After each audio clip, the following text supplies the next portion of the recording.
The scripture reading is taken from the book of Exodus, chapter 20, verses 1 to 3. And God spoke all these words: I am the Lord your God, who brought you out of Egypt, out of the land of slavery. You shall have no other gods before me. This is the word of the Lord.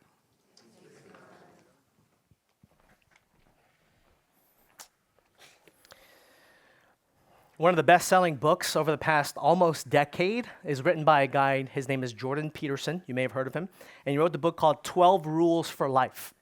And it was this smash hit, and it wasn't really this usual self-help book that's all about like positive energy or manifesting a kind of an outcome. But in that book, he sort of tries to lay out a very clear vision of life by giving you rules, right? 12 rules for life.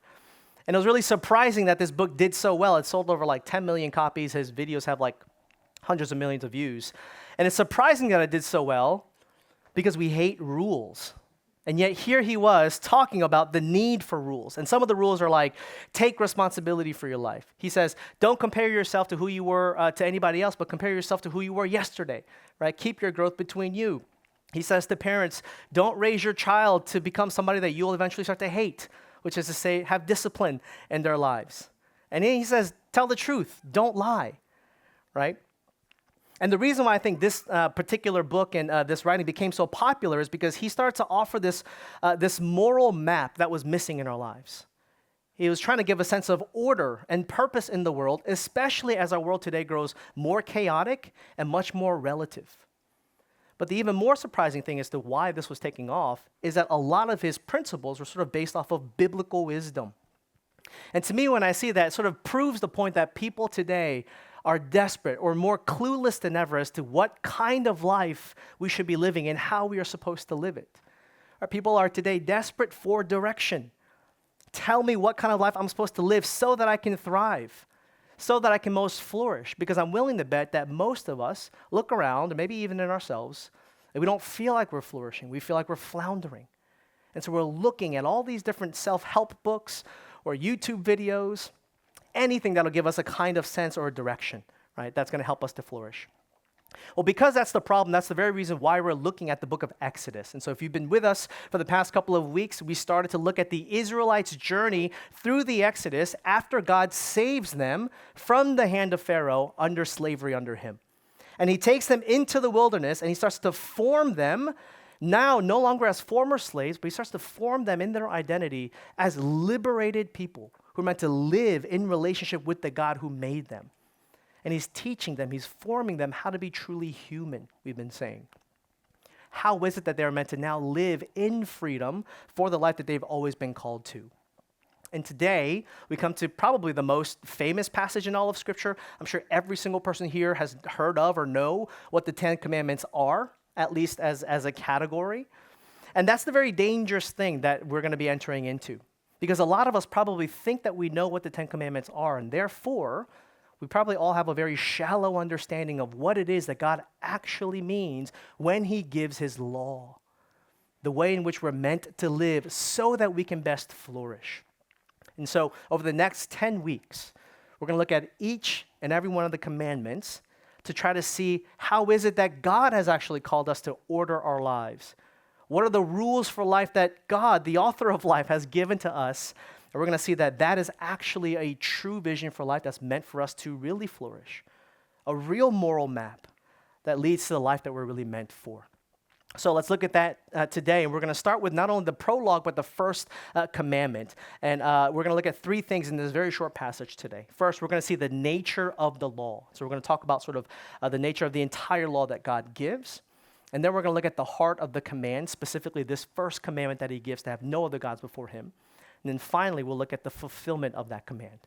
So the nature of the law, the heart of the command, and then the fulfillment of that command. Now, this passage starts with, and it's commentators and theologians say, the law always starts with the prologue, right? This is the context that God first gives before he starts to lay down the law. And he says this: I am the Lord your God who brought you out of Egypt, out of the land of slavery. Now, we've been talking about this over the past several weeks, but before God gives the law, he is reminding Israel of the story and the context in which that law is coming. And he is saying, remember, like we talked about last week, Your identity is one of people who've already been redeemed. I've acted on your behalf. I've heard your cry. I came to you and I saved you. You are mine. I love you. You are my treasured possession. And therefore, I want you now to learn what it means to live like my treasured possession. And so the law that God is giving was always connected to grace. This law was never meant to be a condition given to God's people in order to become God's people, right? It's really important that we get this order right, that they've already been saved, and therefore, they're now called to live in light of that. But these 10 commandments, therefore, and the reason why he gives that, right, is so that we don't slip back into our identities as slaves, but instead he's trying to shape us and form us to live into our true identities that we talked about last week of being a holy nation and a kingdom of priests, representing him for the renewal of all things, to be a light in the midst of darkness. So that's what's at stake, and that is how God is giving the law. But we start to turn to the 10 commandments, and I think a lot of us probably have not memorized them or know them exactly, because I think a lot of us think that they're sort of arbitrary laws that God is kind of throwing out randomly, sort of set by God just because he can. It sort of reminds me of, when you're a kid and inevitably when you play, someone becomes the rule maker. Some of us love being the rule makers, right? You probably became teachers or something like that. And those rules are usually like very arbitrary. You just set them just because you can. A lot of times they're very random, the kinds of rules that you make when you're a kid. Or more than likely, these rules very much often serve you, right? Because you are the rule maker. And I think that's sort of the kind of thinking that we can have behind the 10 commandments as to the reason God gives these laws. But that's not at all what the case is with God. The rules and the law that God is giving is not at all random, but they are an expression of his actual nature. It is connected to who he is. That's a very important first thing that we've got to understand as we look at the law. So when God says later on in the commandments, don't lie, don't cheat, don't steal, those aren't random things or some other virtue that God is seeking, but he is saying that because God is a God of truth and honor and justice and integrity. That is why he commands those things. It's a part of who he is. And here's the thing. Because it is a part of his nature, it also means that the 10 commandments reflect our nature. You read in the book of Genesis that we are created in God's image. We are meant to be image bearers. We're made in the likeness of him. And that means that his law is the very thing that helps us, made in his image, to live out what we are always meant to live like. That's the connection to the law. That's the nature of the law. Or another way to say it, to go against the law that God is giving based on his nature and therefore ours is to go against our own natures. Right? It is to go against the life that we're meant to most flourish in. And so when we lie, it's sort of breaking down a sense of integrity that we were always meant to live out of. Or it has this destructive force when we lie, or we live out of lie versus integrity. It has this destructive force in the communities that we live in. And we're meant to live in communities that thrive off of trust and truth. No society could possibly thrive when it's all based off of lies and you can't trust anybody else. And so lying is therefore ruining the social fabric that we live in, and it betrays our natures, the ways in which we were made, the way that God has called us to live so that we would best thrive. But on the flip side of that, if we fulfill the law, if we live according to his law, that also means that we will be most fulfilled. We will be most and truly human if and when we live that way.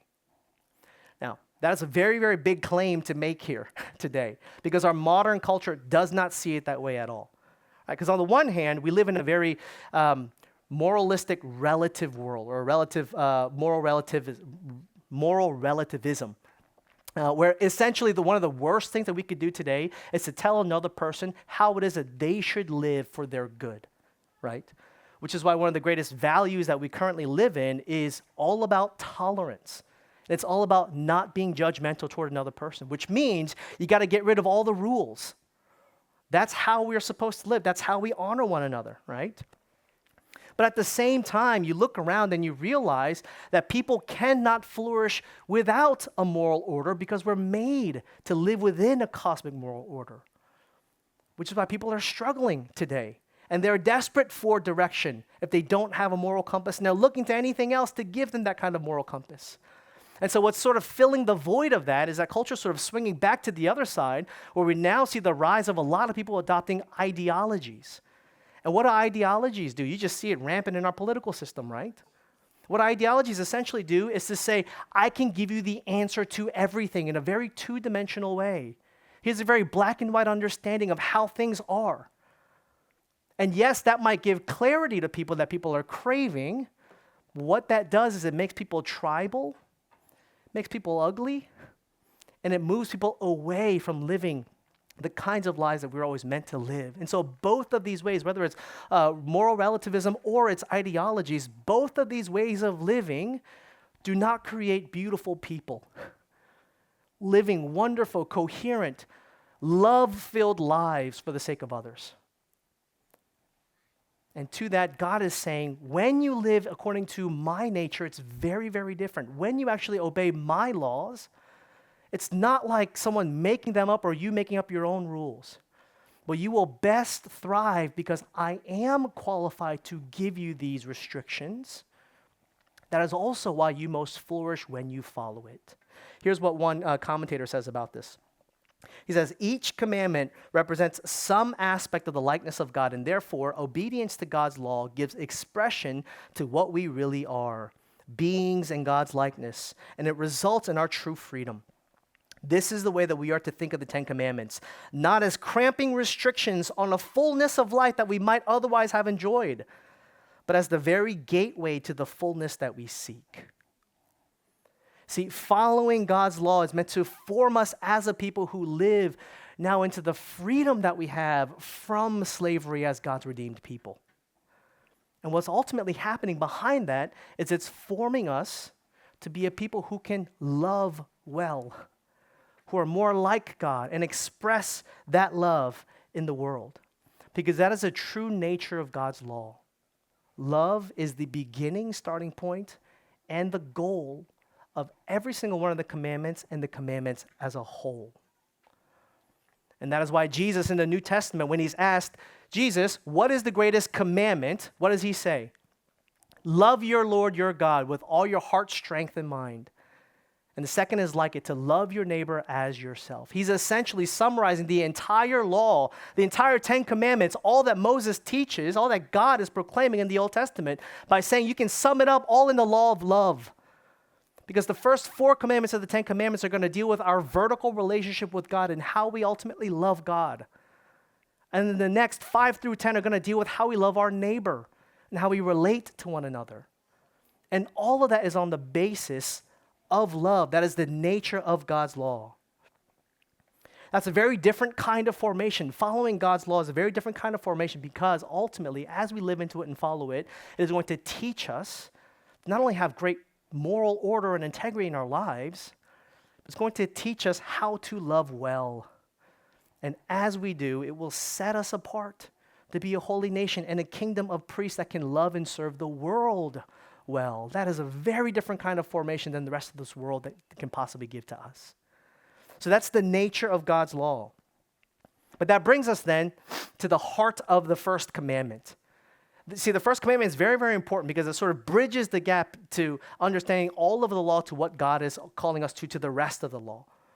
And so this is a fundamental commandment that becomes the foundation for the rest of the 9 commandments when God says that you shall have no other gods before me. Now listen to this. When God is giving the law to his people, this is because it's of his nature, right? He is, in a sense, giving himself to his people. Giving his people a piece of who he is.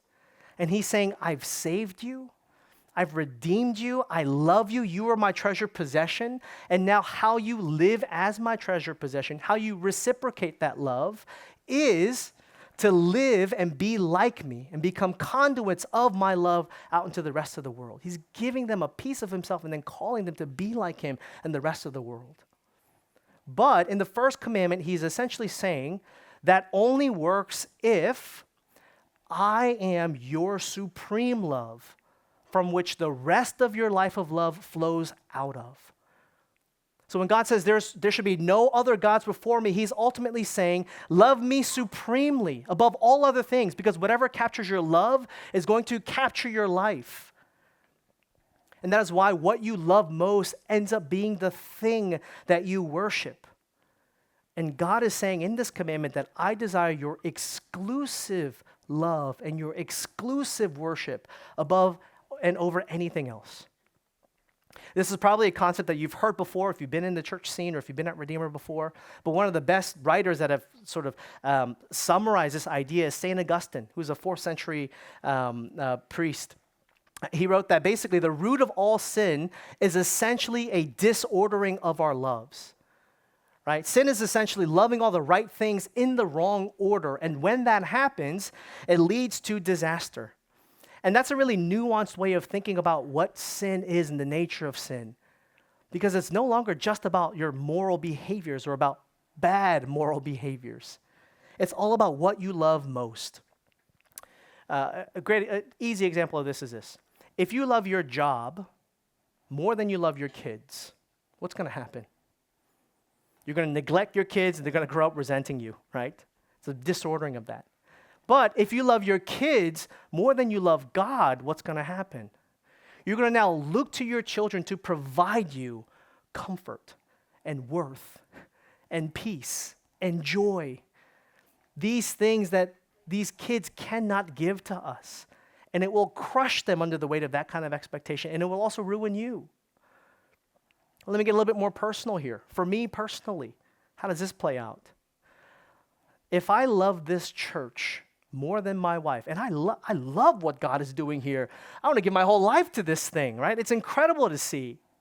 But if I love this church more than my wife, what's going to happen? She's listening. She's like, what you about to say? I'm not going to fulfill my duties as a husband that's meant to love her the way that Christ loved the church. I'm going to neglect her. I'm not going to love her well, and our relationship will be strifed and broken. But what's going to happen if I love my wife more than God? I too, again, am going to look to her to fulfill all of my deepest desires, the things that only God can give to me, and I'll end up crushing her, or I'll end up pushing her away. See, it all comes down to a reordering of our lives. It's not loving bad things, and that's what I want us to see. That's what St. Augustine does a great job of showing. But it's loving the good things in the wrong order, and that is essentially what idolatry is, and that is what the first commandment is all about.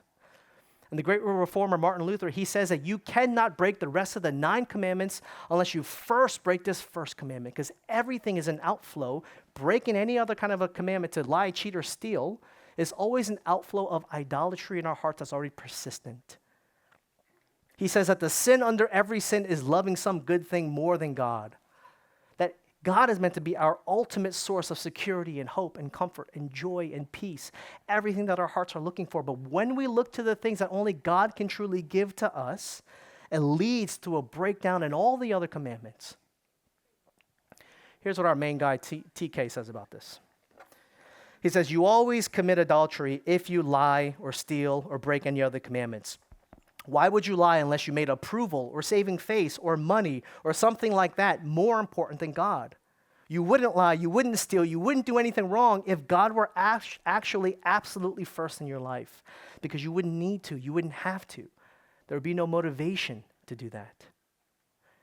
He's basically talking about how we have these functional gods that we worship and look to, that become more important to us in that moment of sin, in that moment of turning away from Him, rather than trusting and looking to God for all of those things.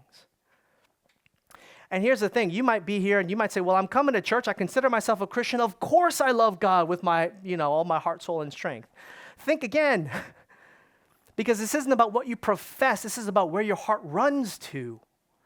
And all of us have functional gods that we're always looking to. And if you want to become more aware of what it is that we're actually truly deeply loving most, what we're ultimately worshiping most, you got to start asking yourself some really honest questions. What is it that you long for? Where do you run to for comfort and security? What do you think will ultimately fix everything that's wrong in your life? that is the thing that we are really worshiping at the end of the day, that we're really looking to be God in our lives, to replace him. Here's what Matthew Henry says, who's a great Puritan writer. He says, pride makes a god of self, covetousness makes a god of money, sensuality makes a god of the belly.